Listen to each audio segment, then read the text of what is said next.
preparador do povo para a vinda e o acolhimento do Messias, e que estava preso porque havia denunciado publicamente o pecado do rei, que estava vivendo em adultério com a sua própria cunhada, a mulher de seu irmão. Por isso estava preso.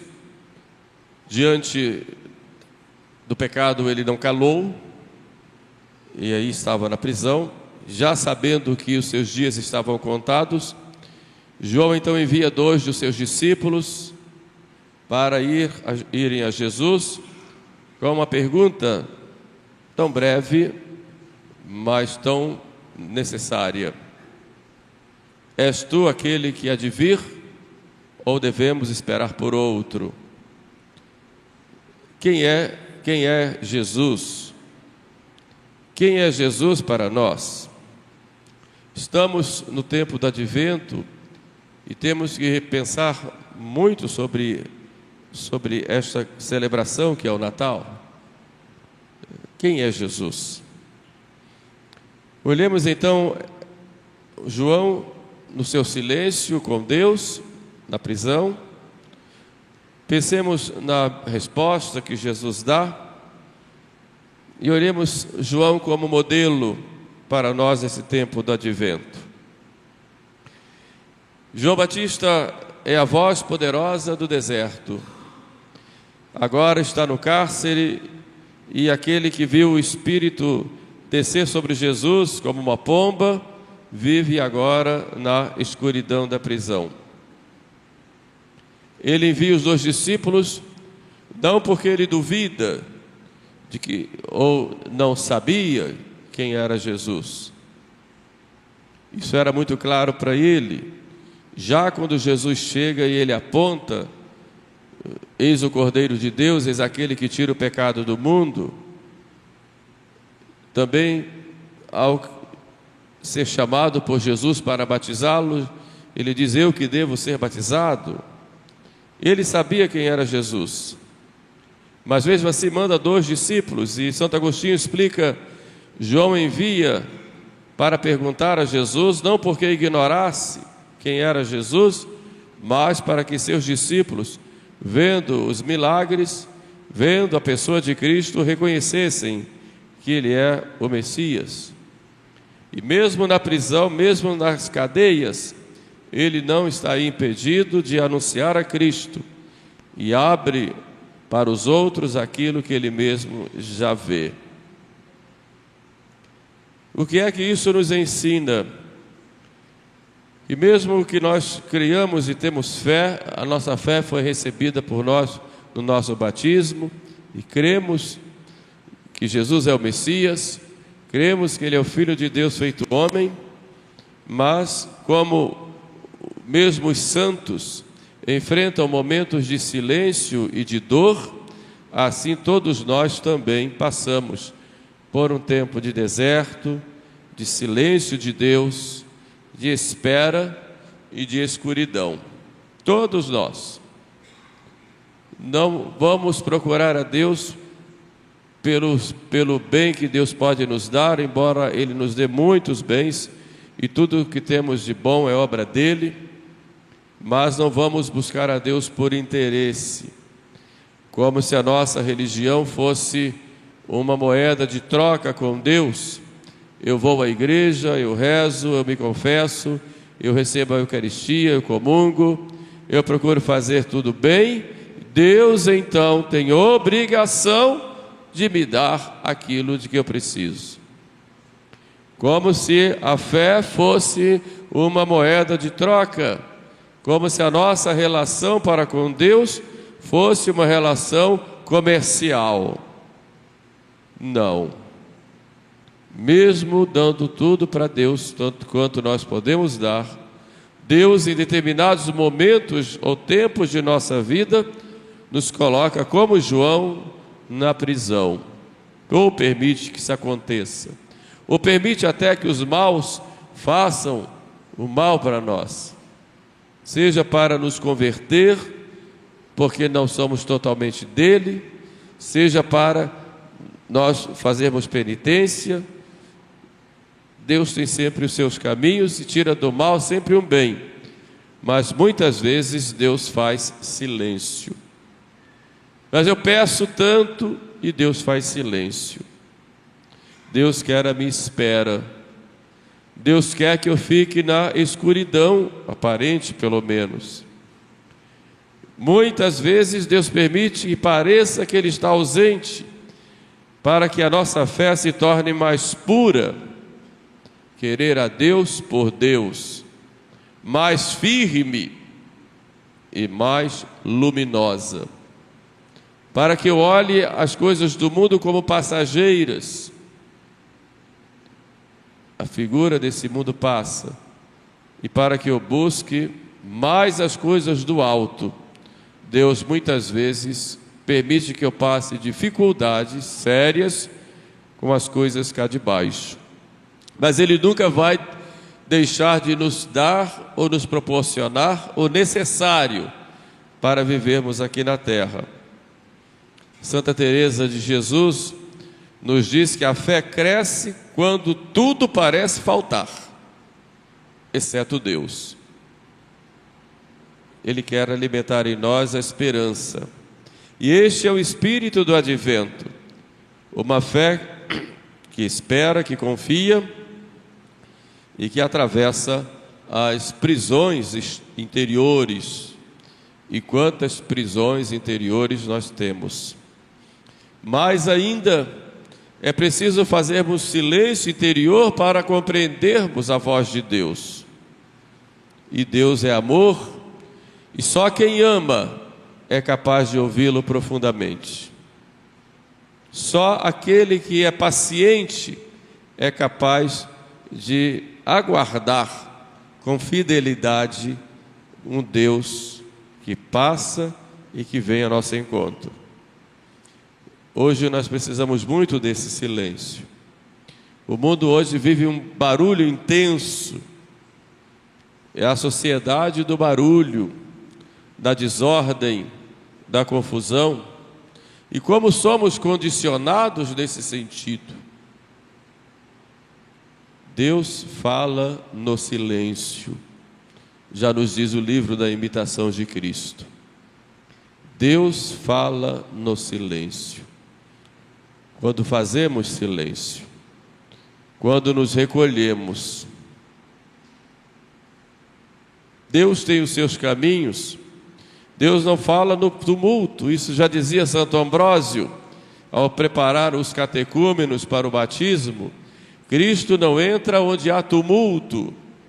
Cristo entra onde há silêncio e ordem. E quando se faz muito barulho, é sinal de que está tudo vazio. Aqui vem a história daquele menino que, conversando com seu avô, ouviu passar na estrada uma carroça fazendo muito barulho.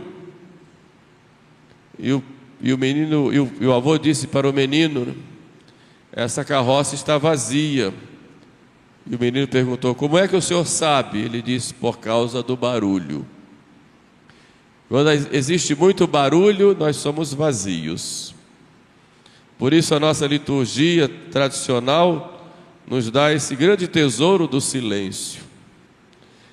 A gente começa fazendo silêncio. O cânon da missa é de silêncio. Esse silêncio é como se fosse a cortina de Deus para nos levar ao respeito e à reflexão pelo grande mistério que se passa no altar. É uma graça para nós termos esse silêncio. Então é preciso que na hora do silêncio da missa nós estejamos inteiramente unidos ao sacrifício de Cristo no altar. O barulho no Calvário só faziam os inimigos, não os amigos. Os amigos estavam ao pé da cruz, rezando, chorando, se unindo ao sofrimento de Cristo na cruz. Por isso, para nós é uma graça nós podermos participar da Santa Missa com esse silêncio. Mas esse silêncio, que deve ser um silêncio exterior, e aí nós devemos ter esse cuidado de amar e cuidar desse silêncio exterior, deve ser também um silêncio interior. voltarmos para o Calvário, presente no altar, unirmos nossas orações, nossos sacrifícios, nossos anseios ao Cristo que se imola no altar e se oferece ao Pai. Em casa também é importante o silêncio. É claro que a família tem que dialogar, conversar, brincar, falar coisas, quer escutar uma música, assistir a um bom filme, tudo isso é importante, mas há momentos em que é preciso ter silêncio. Hoje não se gosta mais do silêncio, tem que ter barulho o tempo todo. Quando se entra no carro, tem que logo ligar o rádio. Quando chega em casa, liga a televisão, e uma coisa e outra, para que não dê tempo de pensar. João Batista nos mostra, na sua prisão, que no silêncio ele se dirige a Cristo, através dos seus discípulos. Quando chegam os discípulos a Cristo, eles perguntam, reproduzindo a pergunta do Batista: és tu aquele que há de vir ou devemos esperar por outro?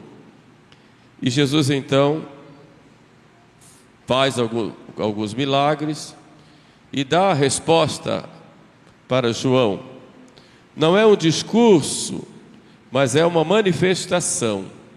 Ide e dizei a João o que vistes e ouvistes. E aí estão os sinais messiânicos. Os cegos veem, os coxos andam, os leprosos são limpos, purificados, os surdos ouvem, os mortos ressuscitam e o evangelho é pregado aos pobres. Segundo São Leão Magno, o Senhor confirma a sua identidade não com palavras humanas, mas com as suas obras. Ide e contai a João o que vistes e ouvistes. E os milagres não são meras maravilhas, são sinal de que a salvação, ou sinais de que a salvação entrou no mundo. E cada milagre físico que Jesus faz é figura de um milagre espiritual que ele realiza nas almas. Chegou o Messias, os cegos veem. Quantas vezes ouvimos falar em Jesus, contemplamos suas imagens, recebemos a Ele na Sagrada Comunhão, mas é Jesus para nós. Como eu vejo Jesus?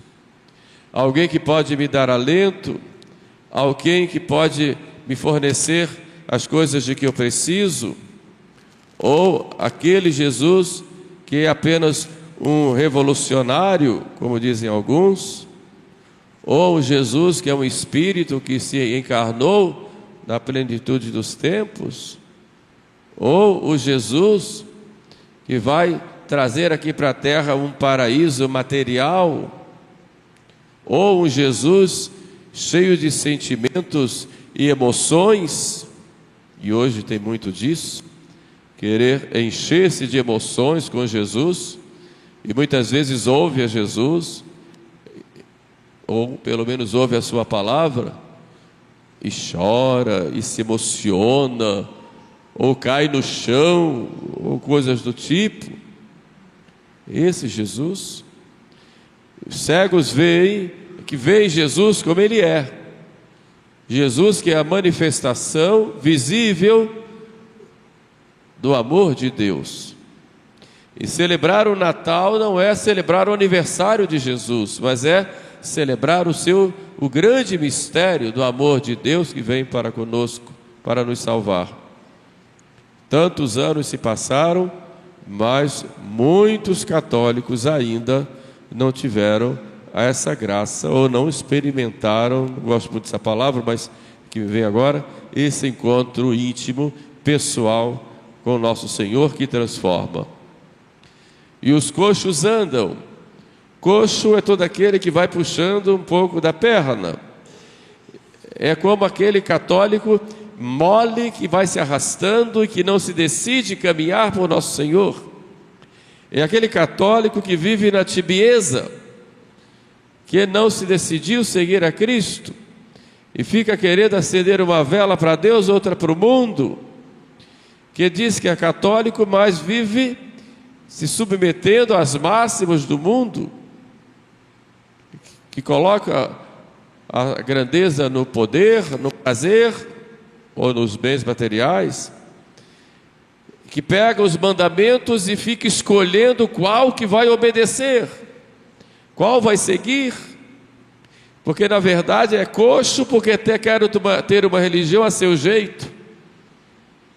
E quantas vezes o coxo cai e se cansa, porque vive na tibieza. Na tibieza você não é frio nem quente, é morno. Não quero cometer pecado mortal, mas fica brincando com as coisas de Deus e termina caindo. É morno. Diz o livro do Apocalipse: porque não és frio nem quente, porque és morno, eu vou te vomitar da minha boca. Assim fala Deus, porque és morno.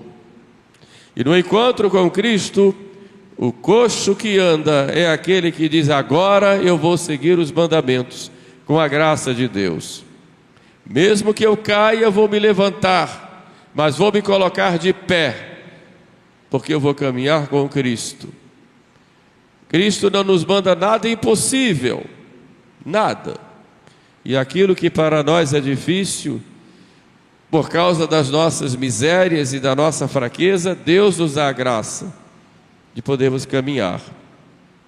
Os coxos andam. Os leprosos são purificados. E quanta lepra nós temos? A lepra dos nossos vícios, das nossas paixões desordenadas, dos nossos defeitos. Jesus Cristo vem e limpa. Uma vez chegou um leproso para Jesus e disse: Senhor, se queres, podes limpar-me. E Jesus disse: eu quero ser limpo. E naquela mesma hora ele ficou curado da lepra.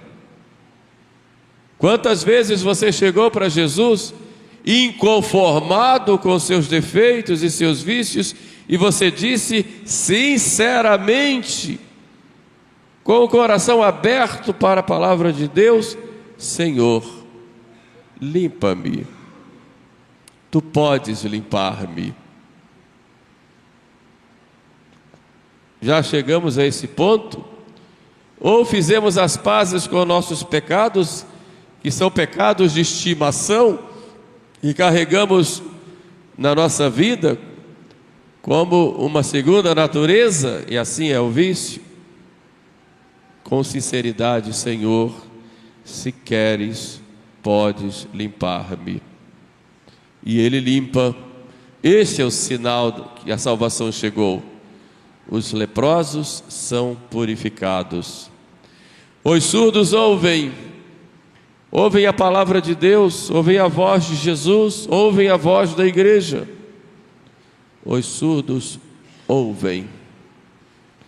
E quantas coisas nós ouvimos de Deus, quantas pregações, quantos retiros, quantos conselhos no confessionário, quantas leituras espirituais, e nós somos surdos. E Jesus como que grita nos nossos ouvidos e nós não conseguimos escutar, porque somos surdos. O encontro com Cristo abre os nossos ouvidos, mas é preciso nós querermos que esses ouvidos se abram. Os mortos ressuscitam, porque pelo nosso pecado nós morremos, e Cristo vem para nos ressuscitar. Os mortos ressuscitam. E os pobres recebem o Evangelho. São esses sinais de que Jesus já veio e está às portas, e está aqui na igreja, e está na sua casa, está na rua onde você anda, está na sua vida. abra os olhos, enxergue, ande firme, sem moleza, como cristão, com firmeza, com virilidade. Virilidade é uma coisa que falta muito hoje. E virilidade aqui não estou falando de sexo, estou falando de firmeza. Uma vez Napoleão foi passar em vista as tropas e viu lá um soldado meio desengonçado, meio desajeitado, e perguntou: qual é o seu nome? Ele disse: Napoleão. Ah, desse jeito não, ou muda de nome ou se ajeite, ou fique firme. Não sejamos moles. Por fim, as características que a igreja nos mostra em João nesse advento já nos preparam para a celebração do Natal. E a primeira é a profunda humildade de São João. O orgulhoso não celebra bem o Natal. O João diz: eu não sou digno de desatar as sandálias.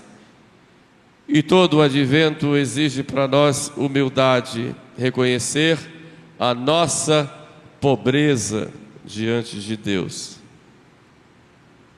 Uma das figuras que os salmos colocam para nós, hoje tivemos no salmo do nosso breviário, é a figura do pássaro no ninho, que fica com o bico aberto, esperando a mãezinha trazer lá um alimento e coloca, e ele com o bico aberto.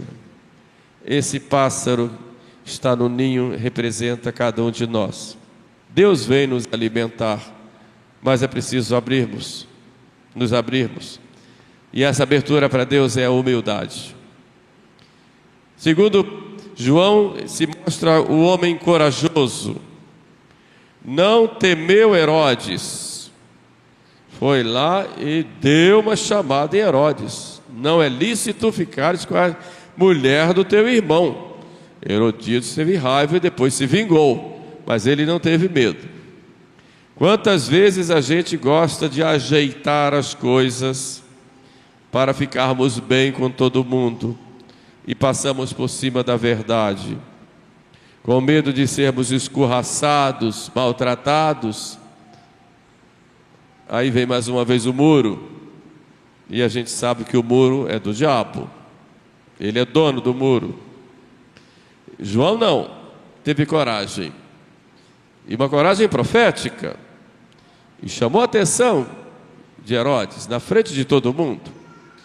E Herodes o respeitava pela firmeza de João, mas terminou mandando prender. Olhemos em João também a vigilância e a pureza, a sua vida de penitência. Toda a vida foi uma preparação. Santo Antão do deserto dizia a seus discípulos: o coração é como uma casa, se não varres, se não ordenas, se não vigias, os ladrões entram. Nosso coração é casa. João fazia isso, varria, preparava, vigiava. Portanto, o tempo do advento é olharmos para esta casa, que é o nosso coração, e nos preparar para receber o Senhor que vem. Como dizia Santo Antão: varrer o que não presta, ordenar o que está desorganizado e vigiar para que o diabo não entre de novo e os ladrões não nos peguem desprevenidos. Pensamos, pois, a Nossa Senhora. João, ele prepara o caminho, e Maria é o caminho que nos conduz a Jesus. Como dizia São Luís Maria Grião de Montfort, Deus quis vir ao mundo por Maria e quer também reinar por Maria.